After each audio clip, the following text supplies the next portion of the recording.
Hubo un día en que los dioses tuvieron que vivir en la tierra. No hay otra forma de explicarlo.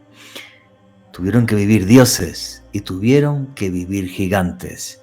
Y esos dioses y esos gigantes en un lugar muy concreto parece que enlosaron la tierra, porque estamos hablando de piedras de cientos de miles de kilogramos en un sitio que es único en el mundo. Un sitio que tuve la suerte de visitar hace como 20 años.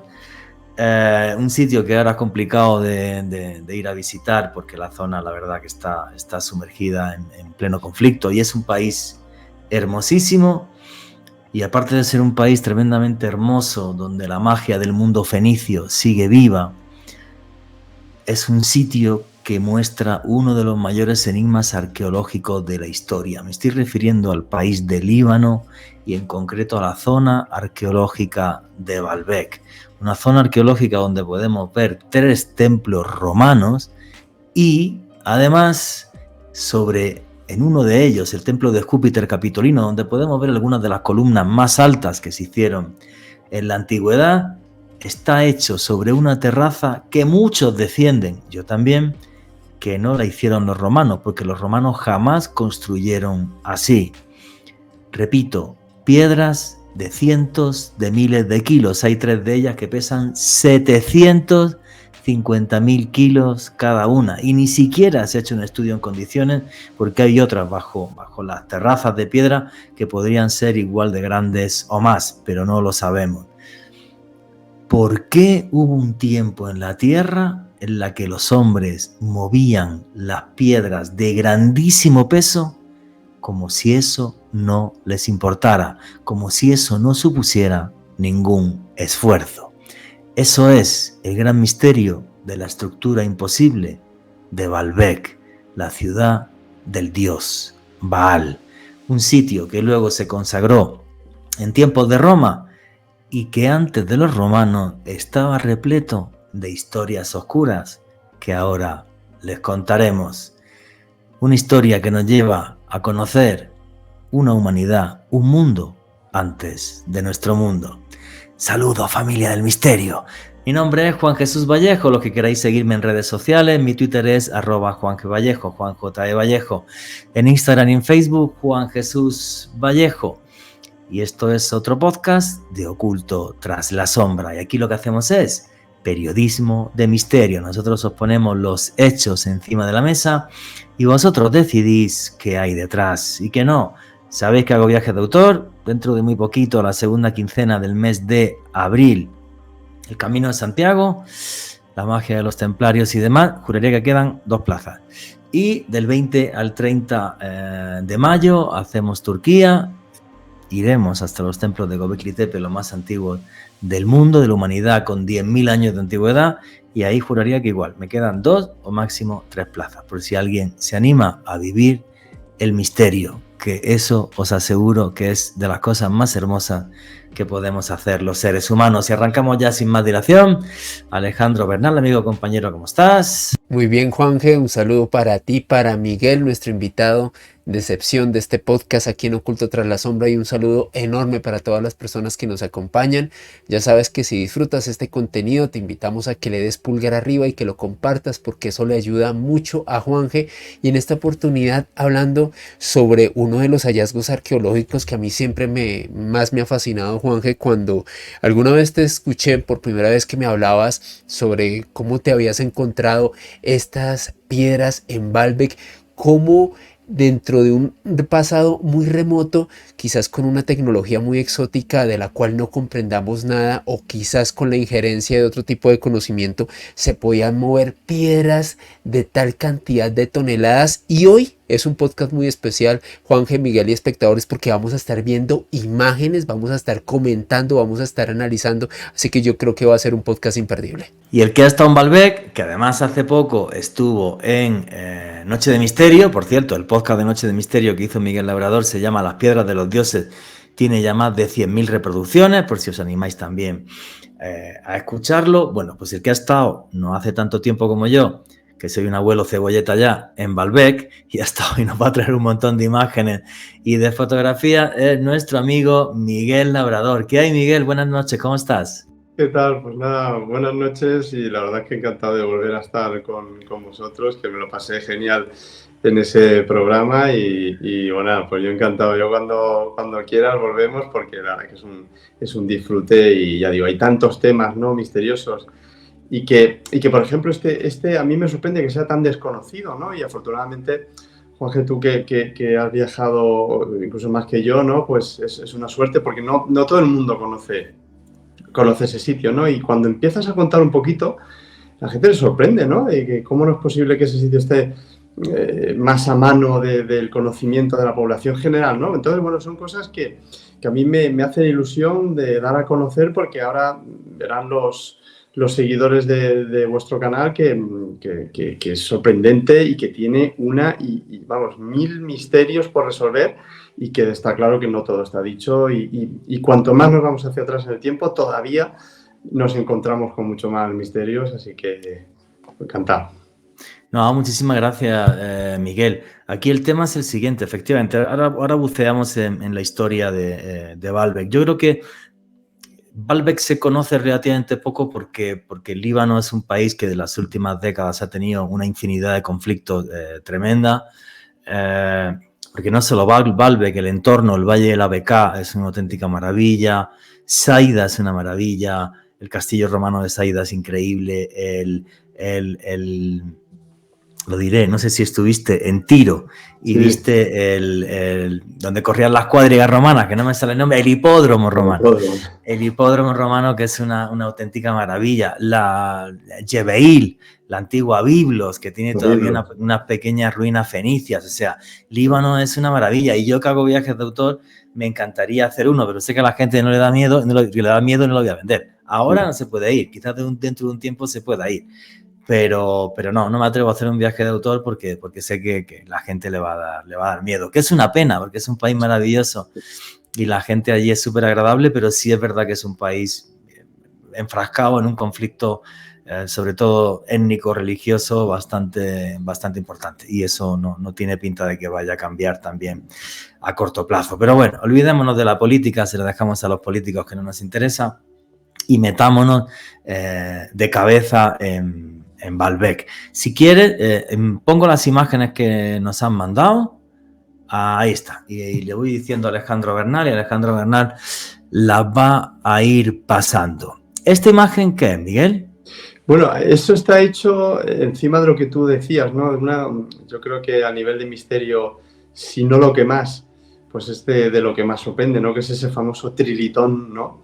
De 3 bloques de 750, 800.000 kilos, que es un auténtico récord mundial, porque además está elevado a 10 metros, con lo cual se complica todo bastante, ¿no? Y justo ahí tenemos ahí hice una foto que me pareció muy interesante porque a la izquierda tenemos, bueno, se ve un poquito de esas 6 columnas del templo de Júpiter Helipolitano y luego enfrente el templo de Baco, que además hay que comentarlo que al parecer es el templo romano mejor conservado que tenemos, ¿no?, en el mundo. Del mundo.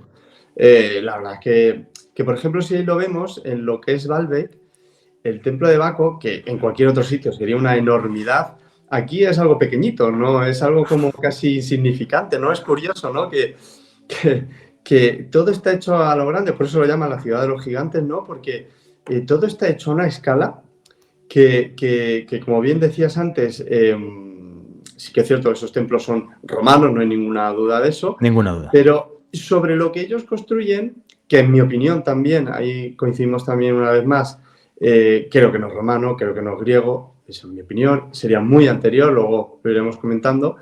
En sus inicios, hace miles de años, todo era tan grande que luego las culturas posteriores hicieron lo mismo, copiar lo que vieron, cosas enormes, y dijeron, bueno, vamos a hacer aquí todo a lo grande, que es por lo que yo, por ejemplo, en el libro, sobre lo primero que hablo acerca de este sitio de Baalbek, es el primer gran misterio, es por qué los romanos, en vez de hacer lo más grande, los templos más grandes en Roma o incluso en la península itálica, no, lo hacen a 3.000 kilómetros, en una zona que, verdad, que es muy bella, que es espectacular, pero a nivel de desarrollo, pues es verdad que no era el sitio más privilegiado. Quiero decir, pues un Tiro, un Biblos, porque tenía acceso al mar o demás, bueno, pues yo creo que sería más plausible de poder hacer ese tipo de construcción. No, ese sitio yo creo que fue sagrado desde hace miles y miles de años y por lo tanto aquellos, pues tanto los griegos como los romanos, etcétera, pues fueron haciendo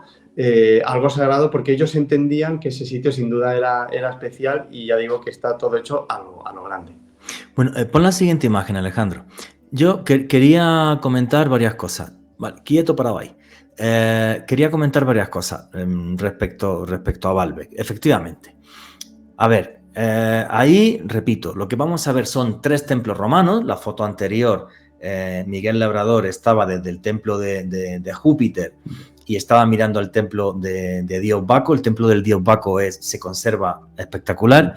No sé si te diste un detalle en el templo de Dios Baco, que es una maravilla. ¿Viste lo que había al lado de las uvas? En todos los templos de Baco, siempre hay imágenes de Baco, hay un montón de uvas.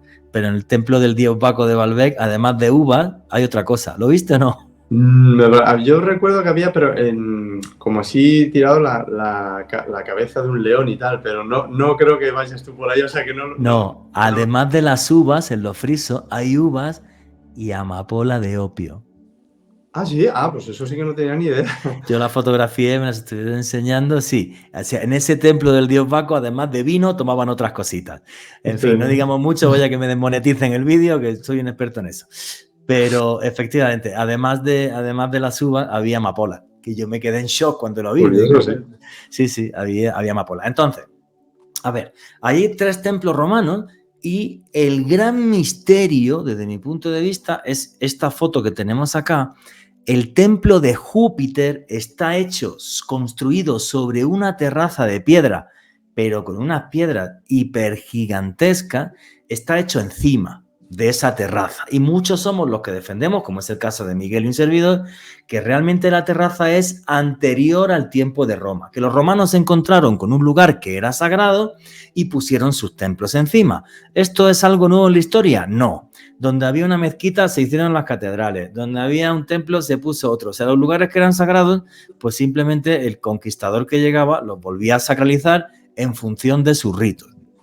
Así que esto realmente no es nada nuevo en la historia.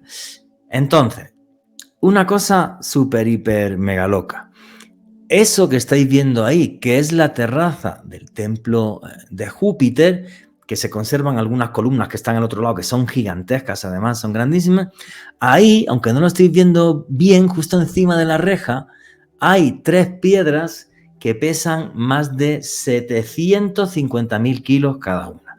Y el misterio no acaba ahí, porque si nos vamos a la cantera, hubo una que se quedó movida, pero no la desplazaron hasta ahí, que pesa 2 millones de kilogramos. ¿Me habéis escuchado bien? Es la piedra tallada y movida más grande del mundo, porque el obelisco inacabado de Asuán se calcula que pesa como 1.200.000, pero no lo movieron. En cambio, la gran piedra del sur, que luego la veremos, sí se movió. Yo cuando estuve en Baalbek, fui con una guía local, que era historiadora, y me dijo, no, esto es del tiempo de Roma. Yo le dije, vale, dime un lugar donde los romanos construyeran así. Y se cayó. Obvio. Los romanos jamás hicieron algo así. Los romanos no movieron piedras de 750.000 kilos, porque no eran necesarias para hacer grandes obras como el Coliseo o cualquier otra cosa. Cuadriculaban piedras de mucho menor tamaño y las ponían pues con argamasa, con toda la historia, de forma que hacían construcciones súper sólidas que han llegado hasta nuestra época. Mover una piedra de 750.000 kilos requiere una serie de esfuerzos, desde mi punto de vista, que no justificaría esto, porque no es que signifique que el templo va a quedar mejor, ni mucho menos. O sea, para mí es como si la movieran, con perdón, como si el peso no les importara. No sé qué opina Miguel Labrador y Alejandro Bernal, que también está ahí. Mira, ahí también, al igual que con lo que decíamos, ¿no? Al igual que pasa con Baco, que en cualquier otro lado del mundo romano hubiera sido una cosa espectacular y ahí se queda pequeño, hay otro detalle también que me parece fundamental, que es en la base, los muros que están por debajo del famoso trilitón. Ahí se hace una U con 9 bloques de 400.000 kilos. Claro, en ese sitio apenas se ve, o sea, no es nada destacable. Y es que en cualquier otro sitio del mundo, ya no romano, sino de cualquier tipo de cultura o de imperio, hubiera sido algo increíble, ¿no? Bueno, pues sin embargo ahí hay 9 bloques en la base, o sea, en la base primigenia, muy por debajo de ese famoso trilitón, que ya digo, eso ya es una auténtica barbaridad. 9 bloques de 400.000 kilos, o sea, eso es increíble. Y luego respecto a la piedra del sur o de la mujer embarazada, que es lo que, como bien dices, la explicación que a mí me dan es, fueron los romanos y resulta que cuando lo cortaron y demás se dieron cuenta de que no iban a poder moverlo, ¿no? Yo, aparte de que creo que los romanos a lo mejor ese tipo de pesos no eran capaces de hacerlo, pero luego por otro lado, los romanos sí que es verdad que eran tan prácticos que dudo yo que aunque hubiera pasado eso, que no hubieran aprovechado esa piedra, quiero decir, pues lo hubieran cortado, quiero decir que eso no lo hubieran dejado allí, ¿no? Y luego, cuando yo llegué, ya estaba destapada un bloque justo en el lado, que era todavía incluso más grande, quiero decir, ya se ha encontrado un bloque aún más grande que el de la piedra de la mujer embarazada, que era, se supone, que el récord mundial. Sí, bueno, claro. O sea, quiero decir que es un sitio que todo está hecho a una escala imposible y que todos esos detalles que vamos viendo, luego aparte, que es un tema que hablo mucho en mi libro, que es el tema del tipo de construcción de monolitos en íntimo contacto, sin argamasa, sin nada, ¿no? Y sí que ahí yo vi un detalle que es igual que el que ocurre en Egipto, en Isla de Pascua, en Perú, en Bolivia, en Grecia, ¿no? Que es el único huequecito que vemos ahí en esos 3 bloques, solo queda un huequecito. Para mí ese es un detalle, que ya digo, lo tienen todo este tipo de sitios, que era ese trocito pequeño que servía para que toda la energía, en caso de un seísmo fuerte, pasara toda la energía por ahí y esa piedra fuera la expulsión, ¿no? Y sin embargo, mira, pues ahí curiosamente tenemos también otro misterio porque solo queda un huequecito y yo creo que fue precisamente por eso, porque tenía ese mismo tipo de tecnología y creo que fueron los mismos que hicieron eso. Yo fíjate qué tema tan curioso. Antes ya te doy paso, Alejandro. Un detalle súper crucial. Fijaros en las piedras tan enormes de la base y justo donde está la verja, el trilitón, que son piedras de 750.000 kilos, y lo de arriba, fijaros que son piedras ya como construían los romanos, mucho más pequeñas, y las pusieron ahí. Se nota perfectamente arriba y a la derecha. Alejandro Bernal. Juanje, un aspecto histórico importante para tener en cuenta: cuando los romanos llegaron a esta parte del Líbano, previamente esta zona del valle de Beca había sido una importante heliópolis del imperio selúcida, es decir, el imperio que sucedió a Alejandro Magno, pero antes de esto ya había sido un lugar de peregrinación de muchas culturas, era un lugar sagrado, un lugar que, como tú bien lo decías hace unos minutos, pues los romanos retomaron y construyeron este tipo de templos, y como se evidencia en la foto, la diferencia entre técnica, tamaño y peso de las piezas es supremamente notable. Y otro detalle muy interesante, Juanje: hacia el año 2015 una universidad de Suiza realizó una serie de simulaciones sobre cómo con nuestra tecnología actual pudiéramos mover ese tipo de piedras, en específico la piedra de la mujer embarazada, pues para, dentro de la técnica y la tecnología actual, determinar cómo pudo haberse construido. Y las conclusiones de estos científicos y estos hombres de ciencia y estudiantes de esta Universidad de Suiza, Juanje, Miguel y espectadores, fue que solamente hace menos de 10 años una sola grúa en Europa hubiese podido mover tal cantidad de peso. Es más, en las simulaciones computarizadas utilizaban al menos entre 7 y 8 grúas y nunca podían resistir este peso, siempre tenían un problema y una falla mecánica, o por mucho podían moverla menos de 1 metro. O sea, es impresionante lo que estamos viviendo, no solamente a la luz de la ciencia actual, sino también de la historia. Pues fíjate, yo que soy un abuelete ya, cuando yo hice un artículo de esto hace como 20 años, en aquel momento había 3 grúas en Europa que podían mover las piedras de 750.000 kilos. La de 2 millones, ninguna. Absolutamente sí, una cosa absurda. Ninguna. Y además esas 3 grúas podían levantar la piedra de 750.000 kilos, cualquiera de las tres, pero no podían desplazarse con ella, volcaba. O sea, Es imposible. es una cosa de locos. Por cierto, que se nos ha olvidado, súper importante, el libro de Miguel Labrador se llama Las piedras de los dioses y lo tenéis en Amazon de toda América Latina, lo podéis pedir y os llega a casa en digital o en papel. Pasa a la siguiente imagen. Repito, Las piedras de los dioses de Miguel Labrador lo tenéis en Amazon en toda América Latina. ¿Esto qué es, Miguel? Bueno, eso está al lado del templo de Baco, que claro, ahí no se ven muy bien las referencias, pero volvemos a lo mismo. Ese tipo de columnas en cualquier otro sitio serían enormes y sin embargo aquí es que resultan muy pequeñitas. Lo que estamos viendo que están ahí un poco ladeadas, ¿no? Y no llegan a lo que es el templo de Baco. Pero ya digo, es que en cualquier otro sitio eso sería una auténtica barbaridad, ¿no? Y también quería ahora que estáis hablando, sobre todo Ale, ¿no? Que me sorprende todas las cosas que va sacando, ¿no? Toda la información que tiene, que es impresionante. Siempre se aprende algo nuevo con Ale, o sea que muchas gracias. Gracias, amigo. Efectivamente, como bien decía, claro, lo más famoso de Baalbek es todo lo que hicieron los romanos, ¿no? Sobre el 60 o 64 antes de Cristo, una cosa así, cuando llegan, ¿no? Antes, efectivamente, en el 330 o algo así, más o menos, por el propio Alejandro Magno, ahí se construye Heliópolis, ¿no? La ciudad del sol. Obviamente, ellos ya veían hace 2000 años, 2000 y pico años, que aquel sitio era sagrado, ¿no? Y curiosamente, antes de ellos estaban los fenicios, pueblo misterioso donde los haya, ¿no? Que, por ejemplo, aquí en España les debemos cosas tan simples como la gallina, los burros y la vid. O sea, que son cosas que dices, les debemos mucho a los fenicios, ¿no? Pero bueno, es un pueblo muy misterioso que obviamente para ellos era sagrado, pero es que ellos no son los primeros que lo fundan, ¿no? Nos tenemos que ir a miles de años atrás porque, y ahí es donde yo en el libro pongo que es la clave, que son los cananeos. Para mí, ese pueblo, que en teoría creo que sí que son los que inician ese tipo de construcción y son los responsables de ese tipo de bloques, posteriormente luego llamado palestinos por los romanos, ¿no? Bueno, yo creo que la clave para mí está en ellos, porque de hecho las ciudades antes de los sumerios, las únicas ciudades, las únicas poblaciones, mejor dicho, ¿no? que tenían algo de civilización, fueron creadas por ellos, ¿no? Jerusalén, Jericó, Biblos, etcétera, Damasco, que son las ciudades más antiguas de la humanidad o constantemente habitadas.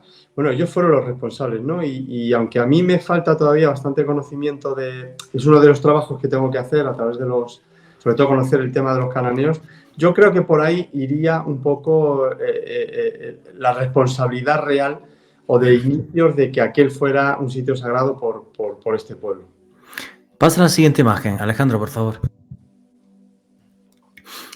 Eso es un detalle de un león y del labrado de la piedra. Yo lo que quería comentar, en ese aspecto sagrado de Baalbek, que hay una serie de cosas oscuras, porque Baalbek significa la ciudad del dios Baal. Y el dios Baal en los antiguos textos hebreos era un demonio. Era un demonio al que se le ofrecían niños. Y los textos hebreos hablan de Baal como lo peor, como un demonio que se le aparece a los hombres y tal. Y hay unos textos de Flavio Josefo donde dice que en Baalbek, que en la ciudad de Baal, se llegaban a hacer rituales en los que las doncellas se bañaban en sangre humana y tenían anudados en la cintura manos amputadas. Les hacían un cinturón en la cintura con manos amputadas. O sea, una cosa de una crueldad brutal. Por eso yo en un proyecto que hice hace más años que la tía Perala, que nunca hice, que se llamaba Las puertas del infierno, una de las puertas del infierno que puse fue Baalbek, por ese texto de Flavio Josefo que cuando lo leí me impactó una bestialidad. No sé si Miguel Labrador quiere añadir algo o comentar algo sobre lo que he dicho. No, efectivamente, sí que lo que llama la atención es lo que bien decías, ¿no? Que Baal no es precisamente conocido por ser un dios amable, ¿no? No es un viracocha, no es un dios civilizador, ni mucho menos, ¿no? Lo cual pone en ese sitio, bueno, no sabe uno si realmente se hizo por algo positivo o negativo, ¿no? De hecho, el templo de Venus y demás, pues se sabía que era un templo sobre todo pues para hacer todo tipo de orgías y demás, o sea que es cierto que la historia ha acompañado más bien a ese dios y no a una cosa sagrada, ¿no? Y demás, y aunque luego parece que en la época de la cristiandad, pues por allí anduvo, entre otros, pues Santa Bárbara, ¿no? Pero bueno, sí que toda la historia primigenia parece que no era un sitio, pues precisamente con unos ángulos o un punto de vista positivo, ¿no? Entonces, bueno, sí que, aunque nos falta mucha información, Sí. pero efectivamente ya el propio nombre te da unas pistas de por dónde vamos. Sí. Efectivamente, cultos oscuros en la antigüedad. No sé si Alejandro Bernal quiere agregar algo o pasamos a la siguiente imagen. Juanje, un historiador bielorruso, Immanuel Velikovsky, llegó a fraguar una hipótesis bastante interesante desde su punto de vista, desde su análisis. Él decía que este era el lugar al cual había llegado Abraham tras derrotar a los reyes del norte, haciendo una clara referencia bíblica. Él decía que al menos dentro de su investigación y sus hipótesis, este lugar encajaría con este suceso que es relatado en la Biblia. Me parece bastante interesante dentro pues de las hipótesis, reitero, que se han fraguado sobre este lugar, Juanje. Y eso que has dicho es tremendamente loco y muy cierto, porque la tradición oral de la zona nos dice que Abraham viene desde el norte, en concreto desde la ciudad de Sanliurfa en Turquía, que era donde él vivía y donde se enfrenta a los reyes y demás, y tira sus falsos ídolos y todo esto. O sea, lo de Oriente Medio es una maravilla porque es la historia más antigua del mundo y de eso no cabe ninguna duda. Pasa a la siguiente imagen, por favor. Este es el templo del dios Baco. Sí, se ve perfecto. Pasa a la siguiente, porque si no vamos a tardar en este podcast 14 horas. Y esa... no tenemos problemas de comunicación ninguno de los tres. Entonces, esto es la famosísima Gran Piedra del Sur o la Piedra de la Mujer Embarazada. Cuando yo fui, ahí veis un corte perfecto de hasta donde llegaba la tierra. La piedra estaba hundida en la tierra por el peso. Cuando yo fui, yo no vi toda esa excavación. Eso no estaba hace 20 años. O sea que tú pudiste subir entonces, ¿no? Claro, yo me subí en la piedra y tengo fotos en lo alto de la piedra, claro. ¿No te dejaron subir? No, porque ya no se podía, porque realmente era tan alto que ahí se me ve a mí de pequeñito ahí. Sí. Y no, o sea, es que es tan alto que ya no se podía subir. O sea, que claro. yo con las manos, por eso te digo que cuando despejan aquello, es que es súper alto, o sea, no te dejaban. O sea, que claro, yo subí subir. Si la gente está viendo el vídeo, por la parte de la izquierda, nada, era dar un saltito de nada y subías, y yo subía hasta donde está la bandera del Líbano. Claro. Mira, y ahí quería comentar, porque siempre a mí me gusta contar muchas las experiencias y curiosidades, ¿no? Y yo recuerdo que estaba un poco enfadado porque yo dejo la visita a este bloque para el final, ¿no? Y yo recuerdo, bueno, sobre todo con el tema del dron, que en esa época todavía no estaba tan al uso, ¿no? Entonces te permitían normalmente sacarlo y demás. Bueno, pues yo recuerdo que voy al gobierno libanés y les pido permiso, pues yo siempre digo, no, estoy en una investigación y tal, y sobre todo para la Sociedad Española de Antropología, etcétera, ¿no? Entonces el gobierno me dice, bueno, como sabes, esa es una zona de Hezbolá, aunque esté dentro del Líbano, pero bueno, quienes gobiernan allí es Hezbolá, y entonces tienes que pedirle a ellos permiso. Bueno, yo llego para allá con mi dron y tal, y voy a hablar con los militares de Hezbolá. Y a mí lo que me dicen allí, un alto mando, es que, no, mira, es que sí, claro, es que lo que pasa es que para volar aquí el dron tienes que pedir permiso al gobierno libanés. Entonces a mí estas cosas de dejar, no, o sea, me enfadó bastante.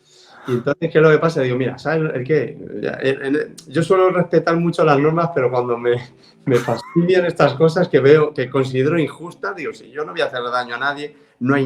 En fin, me mosqueé un poco y entonces dije, mira, yo voy a sacar el dron sí o sí. ¿Y qué es lo que pasa? Que cuando, como esta cantera, porque esto es una cantera, ¿no? Es una cantera, sí, claro. Es una cantera privada. Yo recuerdo que había un hombre, claro, el dueño, que estaba ahí, que tenía un puestecito, había puesto un puestecito y demás para pocos visitantes que había en esa época. Y yo recuerdo que que yo quería sacar, le dije, mira, no, es que es peligroso porque ya has visto, de hecho había pasado un tanque no hacía mucho relativamente cerca y tal. No, ya has visto y tal, pero yo estaba con la cosa y yo como vi que había un puesto y vi los precios que tenían, que eran precios realmente irrisorios, yo le decía, oye, pero además yo estoy interesado en comprarte cosas y demás. Y este hombre, ya cuando empecé a decirle que le iba a comprar cosas, me dijo, hombre, pero ¿cuántas cosas? Y con lo barato que tenía, digo, no te preocupes que si me dejas volar el dron aquí, me llevo el puesto. Bueno, me llevé media tienda hasta aquí. Pero con tantos problemas que me daba, me dijo, bueno, si no lo sacas muy alto, venga. Y bueno, pues de ahí pude sacar el vídeo, pero dije, yo no me puedo ir de Valve sin sacar un poco el dron. O sea, de alguna forma, digo, yo no sé si es posado o tal, pero yo tengo que hacer un vídeo. Y al final, nada, me costaría a lo mejor 15 o 20 euros. Pero sí, salimos los dos, el dueño y yo salimos ganando, sí. No, pero que fíjate, cuando yo estuve, no había ningún puestecito ni nada, hace 20 años no había absolutamente nada. Y yo no recuerdo ni siquiera haber pagado ni entrada ni nada. O sea, no me acuerdo de llegar allí. No, entrada tampoco se pagaba, ¿eh? No se paga, ¿no? O sea, yo llegué allí, nada, solo. O sea, con un amigo periodista, con Luis Mariano Fernández, estábamos ahí y absolutamente nadie. Tú igual, tú veo que estás ahí solo, no hay nadie. Sí, nada, yo estaba con dos amigos que se vinieron al viaje. Lo curioso es que yo, por ejemplo, cuando estaba además con el dron, de repente escucho a gente, mira eso. Ya digo, como no estaba muy en uso, y claro, lo decían en castellano. Yo dije, ay, ¿verdad? ¿De dónde sois? Y resulta que eran de la embajada, que llevaban a un amigo de visita. Y entonces ya aproveché, pues yo quería ir a Trípoli, pero sí que me habían dicho que Trípoli estaba bastante complicado y sin embargo ellos me dijeron que no, que podía ir a Trípoli, así que después de eso pude ir a Trípoli, pero ya digo, fue una coincidencia porque normalmente no hay nadie y no se paga entradas, pero bueno, el hombre se ve que como habría épocas en las que sí que a lo mejor algún autobús o alguna cosa, o algún viaje de autor, ¿no? Pues que va en un grupo, pues el hombre dijo, bueno, pues mira, para no hacer nada, pues cojo una tiendecilla y tal con camisetas y cosas de estas pero ya digo, fue una casualidad que me encontré con gente de la embajada allí y curioso, y ellos además preguntando, ¿no? ¿Y qué haces aquí con un dron? ¿Y te han dejado? Digo, bueno, ya te contaré por qué me han dejado sacar el dron y tal, pero sí, por regla general no hay. Pues fijaros, un sitio alejado de los puntos turísticos mundiales, apenas llega a turismo, y una piedra de 2 millones de kilogramos tallada y movida, que se quedó, bueno, pues la movieron unos pocos metros, parece ser, en la cantera, y se quedó ahí. Y esto es un gran misterio. Yo opino igual que Miguel Labrador. Esto ni lo han hecho los romanos jamás hicieron nada así. Y luego, ¿por qué se quedó ahí y no la movieron hasta donde estaban las terrazas? Pues no lo sé. Luego voy a dar mi hipótesis, pero puedo estar equivocado. ¿Quieres comentar algo, Alejandro? ¿O pasamos Sí, Juanje, es que hay una historia local sobre el nombre de la piedra de la mujer embarazada que me parece fascinante.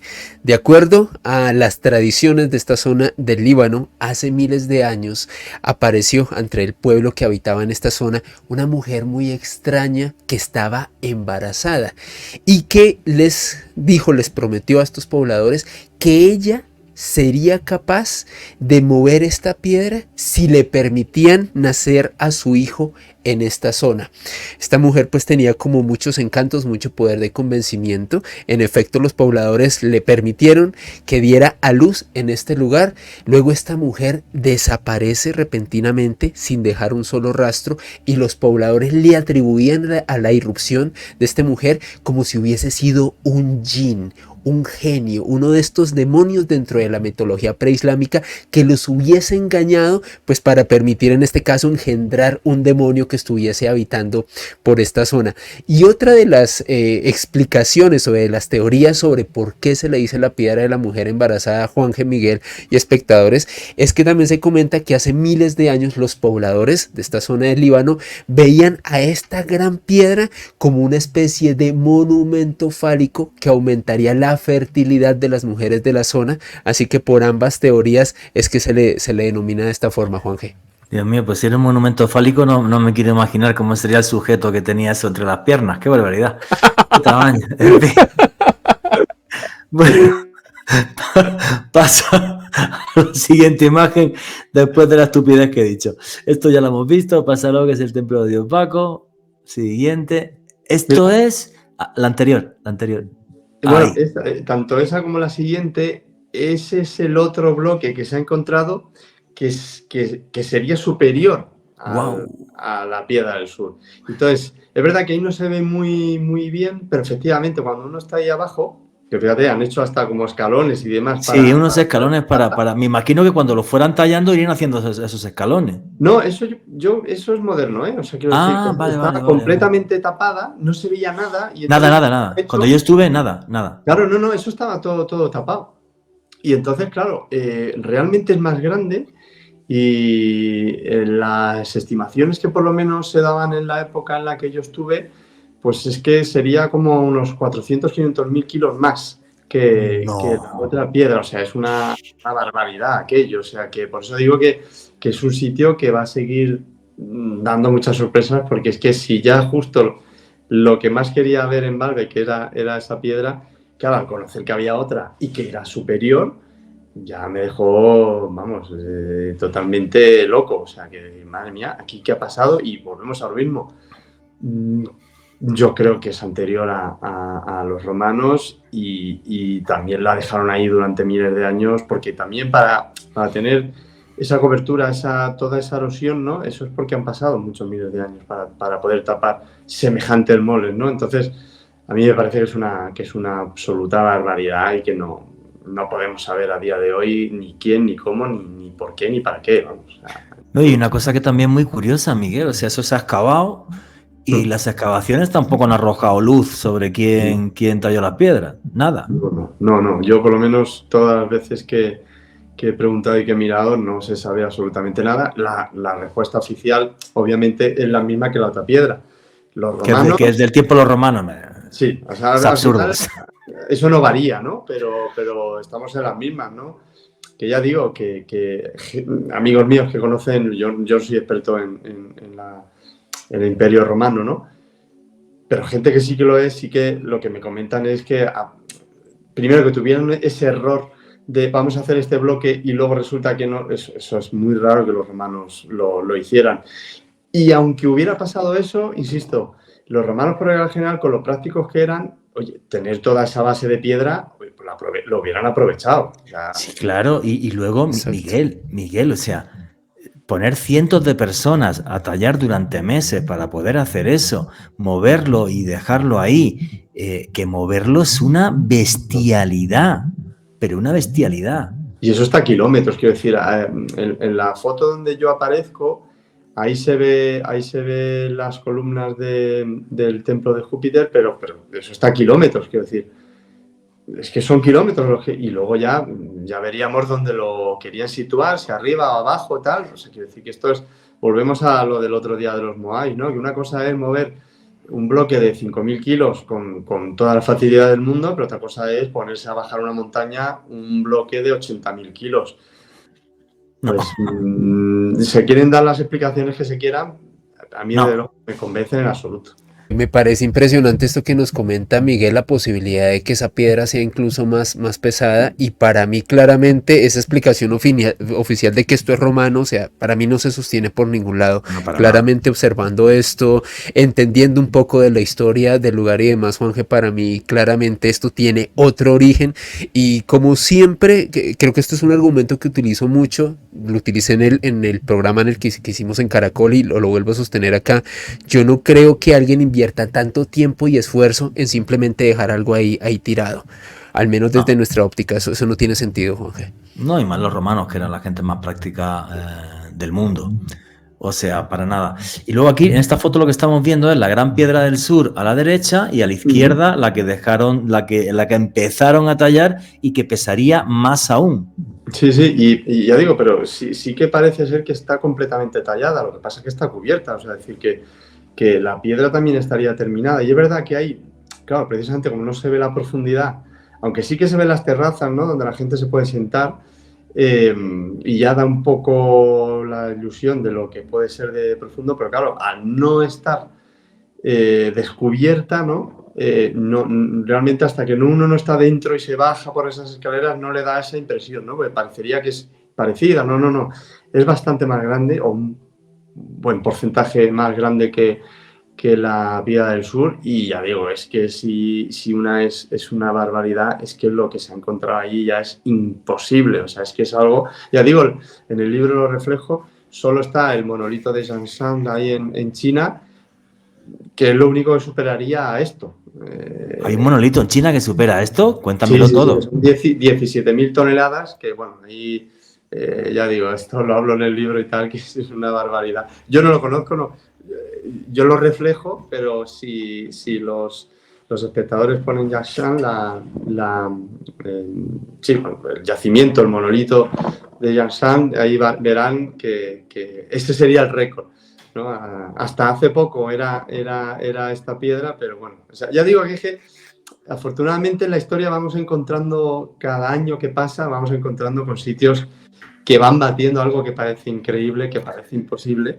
Y no, van saliendo cosas nuevas. Oye, el monolito ese de Yanshan, ¿lo movieron o es como... No lo movieron, ¿no? Vale. No se movió. O sea, yo creo que se cortó, se fue trabajando. Pero no se movió. Quizá no tenga tanto misterio como estos, ¿eh? Sí que te digo, porque bueno, es un trabajo, pero vamos, yo creo que obviamente en ningún momento pensaron que podían moverlo. Eso es lo que... Porque claro, estamos hablando de pesos ya descomunales. Varias veces todas estas juntas.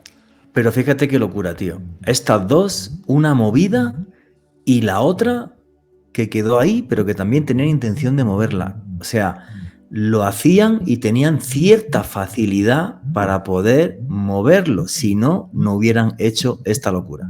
Bueno, y vamos a ver el vídeo que hizo con el dron de forma un poco ilegal nuestro amigo Miguel Labrador.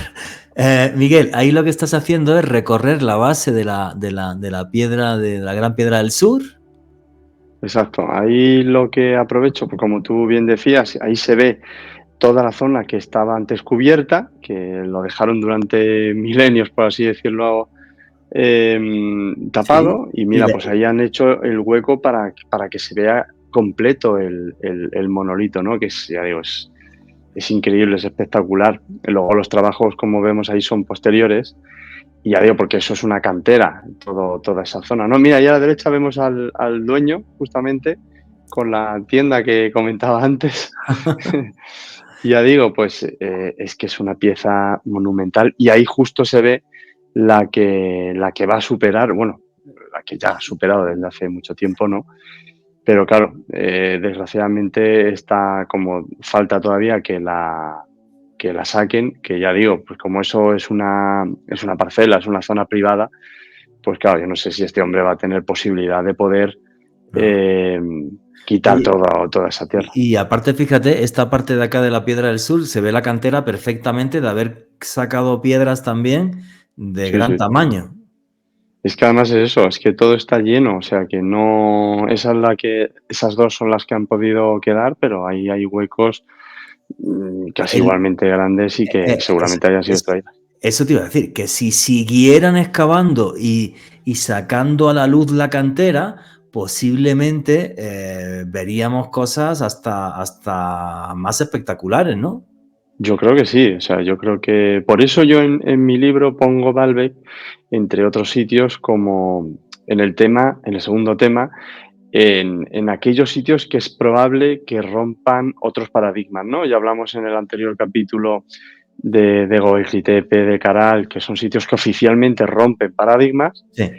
Pero luego hay sitios que oficialmente no, que son espectaculares, que son increíbles para la arqueología oficial, pero yo sí que en mi humilde opinión creo que si se sigue estudiando, si se siguen viendo cosas y descubriendo más y más pistas, terminarán por ser otro de esos sitios que rompan definitivamente lo que teníamos pensado sobre la historia. Y yo creo que, al igual que Tiahuanaco, que vosotros lo conocéis también, ¿no?